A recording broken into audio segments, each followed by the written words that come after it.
আশ্বাসে বিশ্বাসী না, যেটা হচ্ছে মূল কথা। আর হচ্ছে দাবি মানলো সেটার স্পষ্ট বর্ণনা দেয়নি, ইভেন কবে থেকে শুরু হবে সেটাও বলা হয়নি।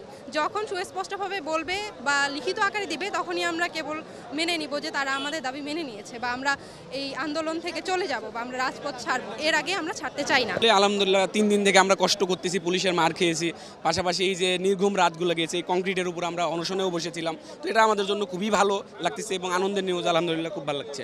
দাবি মেনেছে এজন্য আলহামদুলিল্লাহ, যে আমাদের জবিয়ানদের 3 দিনের কষ্ট, আমরা মার খেয়েছি, ঝড় বৃষ্টি রোদ, আমরা এখানে অবস্থান করেছি, এটা মেনে নিয়েছে, এটা আলহামদুলিল্লাহ ভালো লাগতেছে। তবে আমাদের 4 নম্বর দাবি ছিল, যারা আমাদের উপরে হামলা করেছে প্রশাসন থেকে বলা হয়েছে 7 দিনের মধ্যে বিচার করবে। যদি 7 দিনের মধ্যে বিচার না করা হয় তাহলে মানে আমরা মানে ভালো খুশি কি খুশি না সেটা নির্ভর করবে 1 সপ্তাহ পরে। যদি 1 সপ্তাহ পরে দেখি আমরা যারা আমাদের উপরে হামলা করার সাথে বিচার হয়েছে, তাহলে আমরা আলহামদুলিল্লাহ খুশি।